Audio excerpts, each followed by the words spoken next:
না না, তুমি দিবানি একটা গুড়া কিনা, আমরা দুই ভাইয়ের গুড়া দৌড়ানির স্বাদ মিঠাইয়া দিবানি।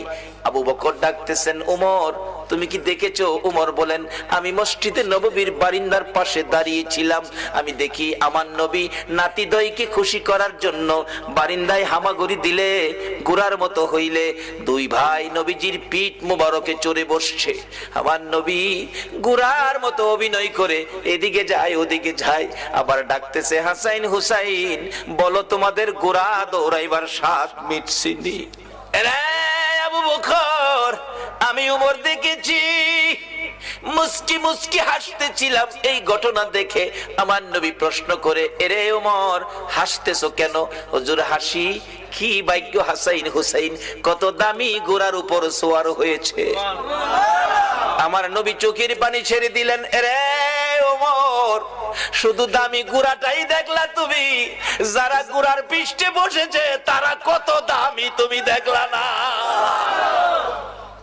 আমার নবী এত আদর করতেন হাসাইন আর হুসাইনকে। এমনি সময় উমর ফারুক ডাকতেছে, আমি দেখেছি নবী দুই নাতির দুই গালে চুমাইতেছে।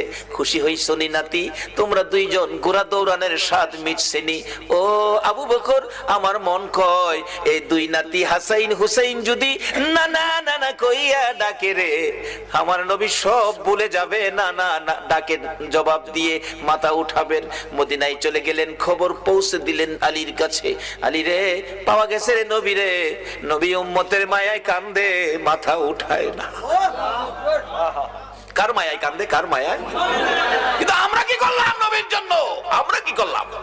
আজকে আজ থেকে একটা আদর্শ বাড়িতে নেন, তাহলে নবীর কান্না সার্থক, আমাদের জীবন ধন্য। বাবারা রাত্র 2 ঘন্টা হয়ে গেছে, কষ্ট হইতেছে আপনাদের? মাপ পাবেন কিভাবে, স্বপ্ন দেখবেন কিভাবে, এটাই হবে আমার শেষ কথা। যাইতেছি পিছনে। দুইজন খুশি করার জন্য নবী এই অভিনয়টুকুন করেছেন। ওমর বলেন, এই দুইজনে ডাকলে শুনবো। হযরত আলী বাড়ির ভিতরে খবর দিলেন, ফাতেমা 3 দিন পর্যন্ত কাঁদছো, আর কাঁদতে হবে না। খবর পাইছো? বাবারে পাওয়া গেছে।